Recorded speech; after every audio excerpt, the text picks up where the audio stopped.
Biryani is a classic combination of meat and rice cooked together in aromatic spices. A dish that has so many different versions in different parts of India. And today I bring to you the recipe that is cooked in southern part of India. Hi, I'm Sarika Benjamin and welcome back to my channel Benji's Home Cooking. Today through this video I will teach you tips and tricks that will help you to master this art, so watch the entire video. Two important ingredients for tasty biryani is the quality of meat and rice that we use. So here I have used 1 kilo 200 grams of meat with bone and with fat, which is extremely important and adds good flavor to the biryani. The second important thing is mutton should always be double the quantity of rice for a tasty biryani. So here I have 600 grams of basmati rice washed and ready to be soaked, exactly half the quantity of meat, 300 grams of onions. This would be about 3 medium size of onions, about 6 to 7 green chilies sliced, which you can decide according to your taste, 300 grams of tomatoes sliced, which are again 3 to 4 medium sized tomatoes, 1 bunch of mint leaves washed and ready, and a handful of coriander leaves washed and cleaned.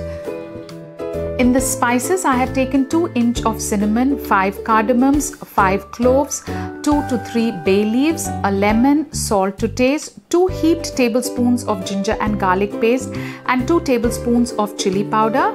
Then we have curd. This is about 150 grams or half a cup of curd, and it is sour curd, which adds good taste to the biryani. And we will need some oil to fry all these masalas. So in this recipe, I'm going to show you how you can quickly make a biryani using a pressure cooker. The meat gets cooked easily. So here I've taken a pressure pan, heated 50 ml of oil, which would be about 6 to 7 tablespoons. Add our whole spices and we are going to saute them till they splutter. So the bay leaf, cardamom, cinnamon, cloves, we're just going to saute them for a few seconds. And once they splutter, we will add the slit green chilies and onions to this. The green chilies are not very spicy, so I have been a little generous, about 8 of them, but you could use them according to the chilies available. Add a little bit of salt so that the onions fry easily and quickly.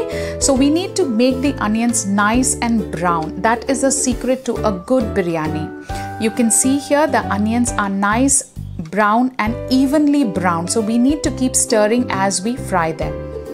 Once the onions are nice and brown, we will add the ginger garlic paste and fry it till the raw smell leaves. Now we are going to cook the meat and the masalas together, and because we will cook it in a pressure cooker, this is really going to be very fast. If you have a pressure cooker big enough to cook the meat and rice together, it's a one-pot meal for you. Then goes the tomatoes, and we are going to just quickly mix all of it together.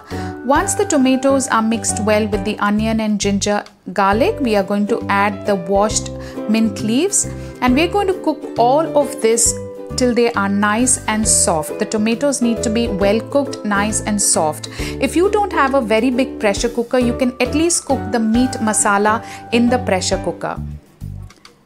Once the tomatoes are soft, we have added the chilli powder.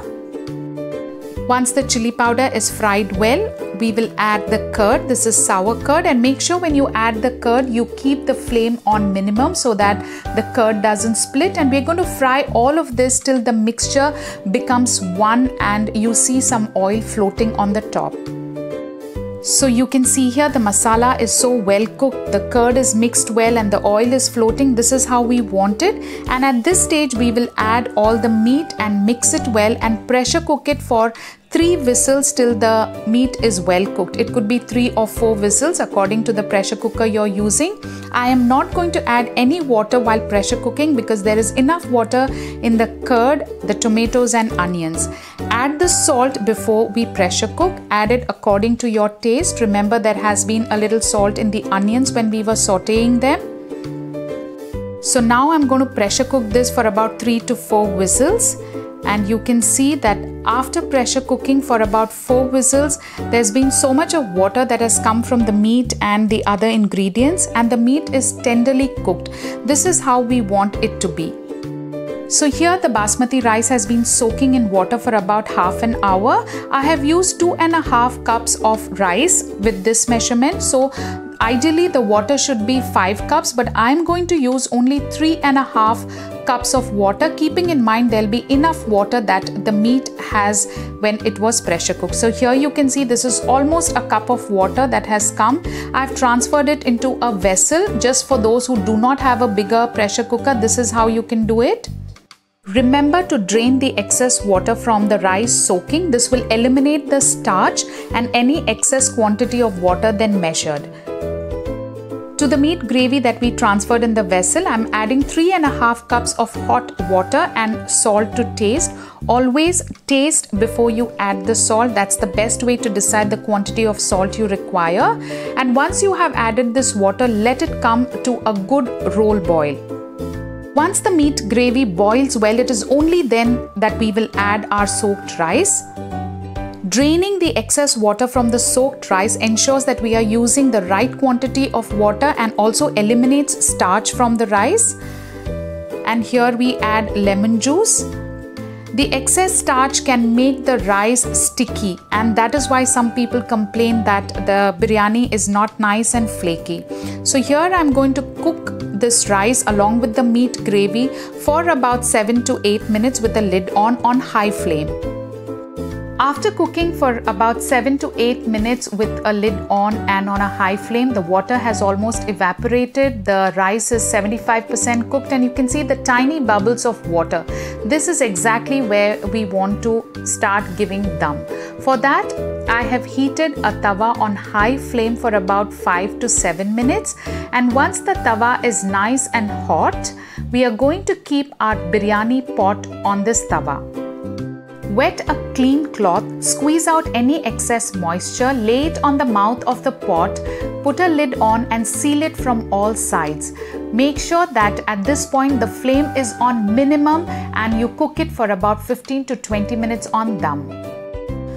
After about 20 minutes, our rice is well cooked. You can see it is nice and flaky. The rice is almost standing, which shows that it is separate and not sticky. So at this stage, we will switch off the flame, add the coriander leaves and let the biryani rest in the steam for another 15 to 20 minutes before serving. So after 15 minutes of resting, it's time to plate our biryani and it looks amazing. It smells wonderful. The rice is so well cooked yet separated, non-sticky. The meat is well cooked because we cooked it in a pressure cooker and it was so quick, it's almost melt in mouth. So this is how easy it is to make a good biryani at home if you are mindful of the tips and tricks that I shared here. So I hope you have enjoyed this recipe.